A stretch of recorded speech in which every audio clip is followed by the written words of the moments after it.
Estás viendo El Centro, independiente y pluralista.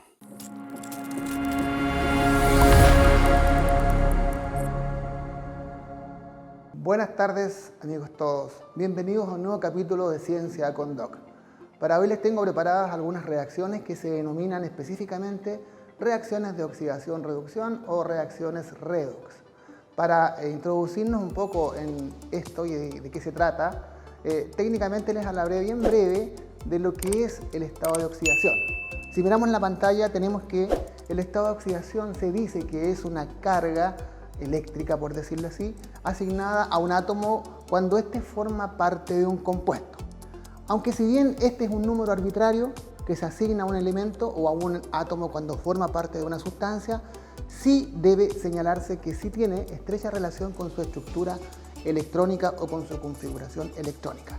Por ejemplo, tenemos el hierro o el fierro. El fierro, que es muy conocido, ¿no es cierto?, tiene tres estados de oxidación. Si ustedes, por ejemplo, miran una reja limpiecita, ya los perfiles de una reja metálica o un clavo, que prácticamente es fierro porque tiene una pequeña aleación, en ese caso el fierro tiene un estado de oxidación igual cero, porque está aislado, ¿no es cierto?, está en su estado, digamos, lo nativo. El segundo estado de oxidación del fierro es el fierro 2. Por ejemplo, muy importante, está presente en la hemoglobina de la sangre. Allí tenemos al fierro como estado o con un estado de oxidación más 2. Y es por eso que cuando, por ejemplo, tenemos anemia o hemos tenido una hemorragia, nos recetan pastillas de sulfato ferroso que a fin de cuentas contiene este ion ferroso o ion fierro más 2. Y finalmente, el tercer estado de oxidación del fierro es cuando está presente en los metales oxidados, también llamado la herrumbre, ¿no es cierto?, que allí lo tenemos con estado de oxidación más 3. Por lo tanto, ¿no es cierto?, haremos algunas reacciones de oxidación-reducción que se caracterizan por transferencia de electrones y eso implica un cambio en el estado de oxidación. La primera de estas reacciones que les voy a mostrar es muy simple. Consiste en hacer reaccionar un poquito, digámoslo así, no un trozo, sino que una disolución de permanganato de potasio, que es este líquido o esta disolución de color morado, ¿no es cierto?, intenso, que se ha disuelto en agua destilada.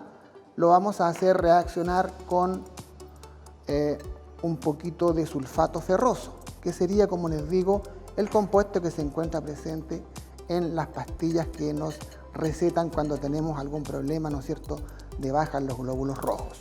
Para que pueda resultar la reacción, vamos a acidificar el medio y le agregaremos unas gotas de ácido sulfúrico, de tal forma que la reacción pueda llevarse a cabo.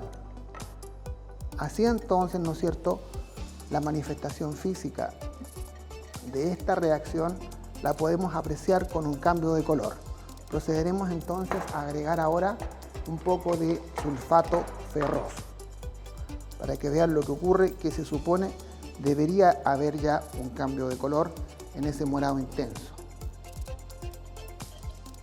Vamos a seguir agregándole el reactivo sulfato de fierro 2 o sulfato ferroso, de tal forma que ya empieza a notarse una pequeña decoloración en el compuesto que tenemos en el tubo de ensayo.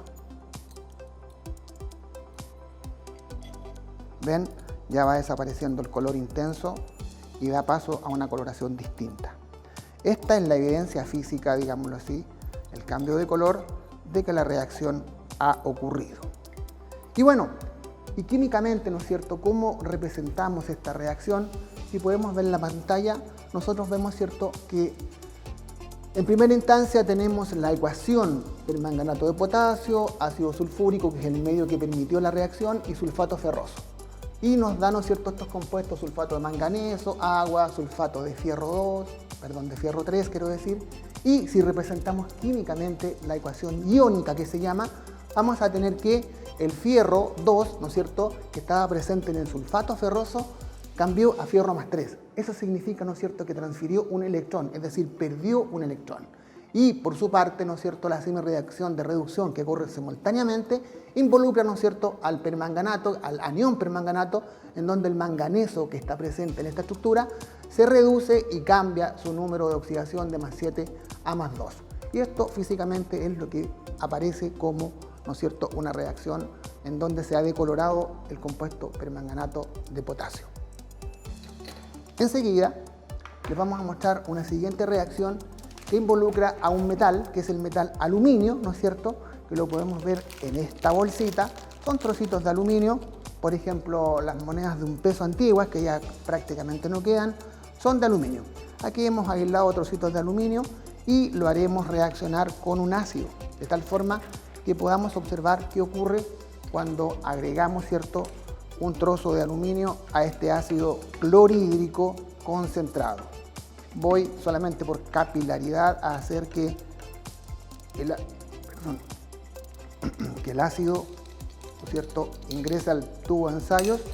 Cerraré, por cierto, la botella porque están emanando algunos gases medios tóxicos.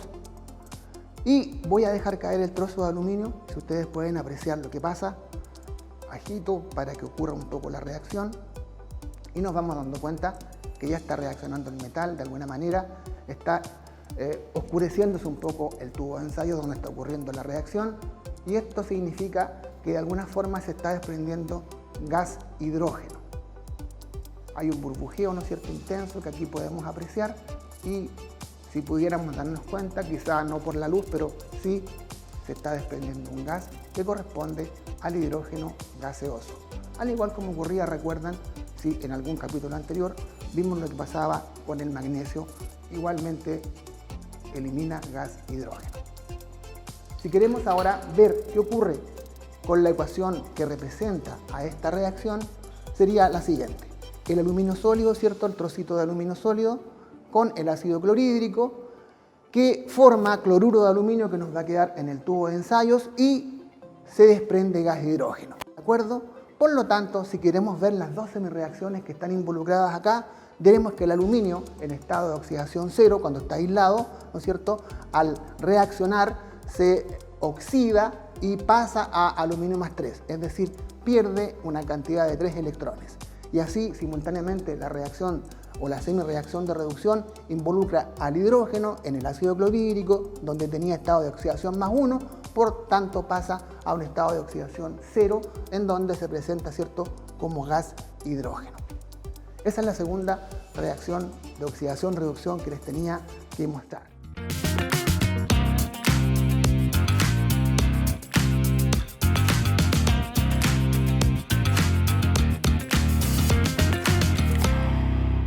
Una tercera reacción de oxidación-reducción es la que involucra, ¿no es cierto?, al fierro cuando lo hacemos reaccionar con una pequeña cantidad de sulfato de cobre 2.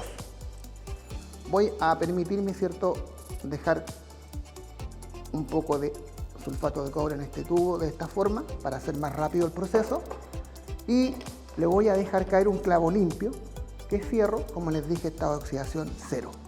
Lo dejamos caer, ¿no es cierto?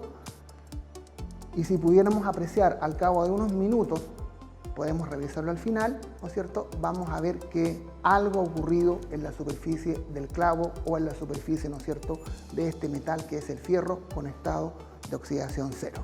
Le permitiré hacer la siguiente reacción y al final vamos a revisar, ¿no es cierto?, lo que ocurre con este clavo. En cuarto lugar, quiero mostrarles una reacción bien interesante, que es bien llamativa. Para eso pediría que apagasen la luz si es posible, que consiste en hacer reaccionar un trozo de magnesio metálico, que es esta cinta de magnesio que ya habíamos preparado, ¿no es cierto? Y cualquiera puede pensar, ¿cómo es posible que se combustione esta cinta? ¿No es cierto? Nadie cree que un metal se va a encender. Pues veamos lo que ocurre. Voy a tomar un trozo de magnesio en esta pinza para evitar el calor, ¿no es cierto?, la conducción del calor, y la voy a poner o exponer directamente a la llama del mechero. Observen ustedes lo que ocurre.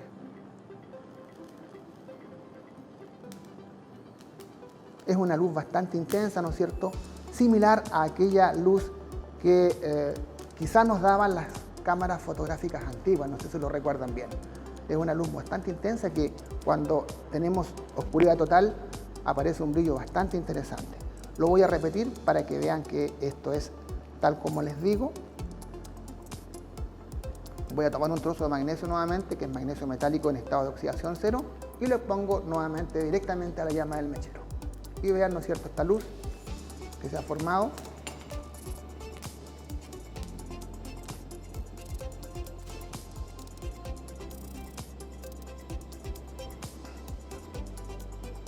Pues bien, aquí en este vidrio de reloj quedaron trocitos, ¿no es cierto?, residuos que corresponden a las cenizas, digamos, producto de la reacción que hemos observado. Y les voy a representar esta ecuación, ¿no es cierto?, o esta reacción en la ecuación química.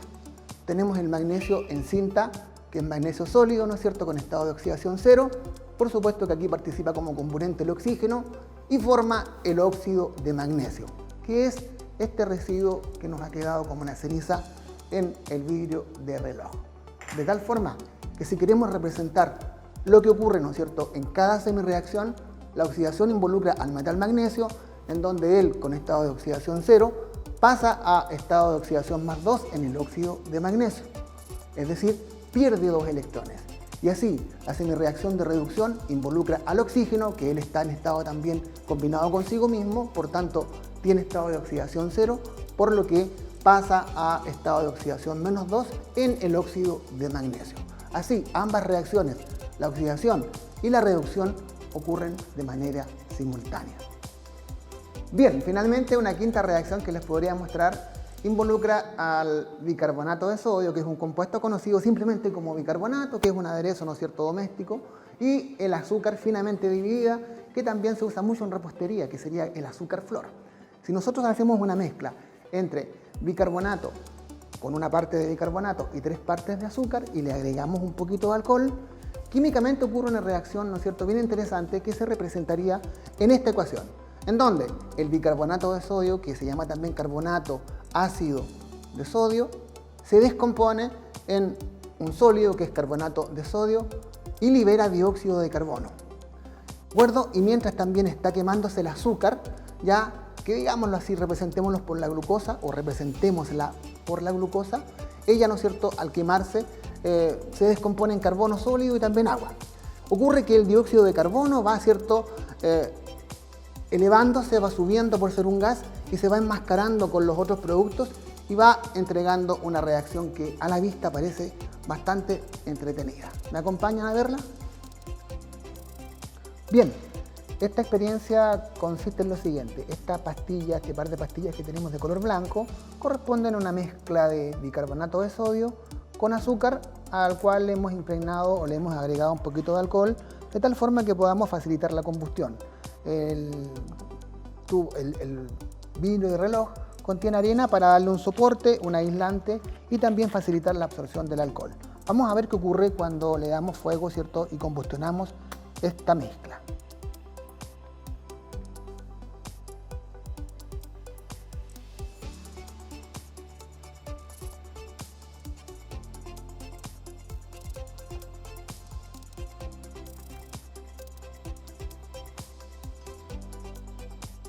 Observemos lentamente lo que está ocurriendo. Debería empezar a combustionarse la mezcla, en donde el bicarbonato de sodio se empieza a descomponer y liberar dióxido de carbono. Y este dióxido de carbono obviamente va ascendiendo y se va encapsulando en parte con los productos que tiene también la combustión del azúcar. Vamos a dar un poco de extracción de aire para evitar humo o vapores indeseados.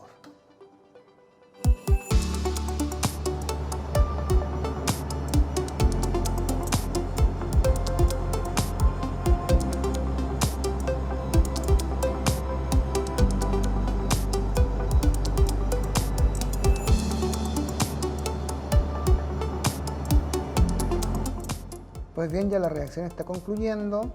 Nos está dejando un residuo que corresponde a carbono, ¿cierto? A carbono quemado o a carbono, el residuo carbónico del azúcar. Y, ¿no es cierto?, eso que tiende a inflamarse o a inflarse un poquito, a aumentar de volumen, correspondería al gas dióxido de carbono que está resultando de la descomposición del carbonato o del bicarbonato. Bien, recuerden que quedó pendiente lo que ocurría con nuestro clavo, que estaba inmerso en la solución de sulfato de cobre. Vamos a observarlo Para eso voy a verter el contenido en un vaso de precipitado para tener más facilidad. Dejo el tubo de ensayos y observo, ¿no es cierto?, lo que pasa con el clavo. Ustedes pueden apreciar, tiene un color rojizo o cobrizo. Esto implica obviamente que el cobre que estaba en la disolución de sulfato de cobre 2 ha migrado y se ha depositado como cobre 0 en el metal. Prácticamente eso es lo que ha pasado. Y a su vez, ¿no es cierto?, el cobre 0 se ha oxidado a cobre más 2. Bien amigos, hoy pudimos ver entonces algunas reacciones denominadas de oxidación-reducción que involucran, valga la redundancia, unos procesos de oxidación y de reducción que se caracterizan por la transferencia de electrones.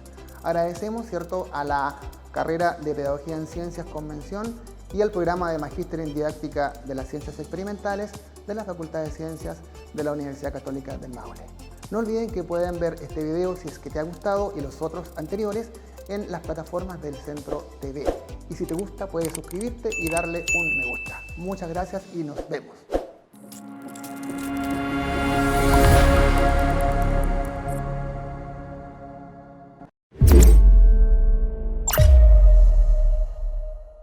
Este espacio es presentado por Estudios Legales, especialistas en Derecho Laboral y Derecho Regulatorio de los Recursos Naturales.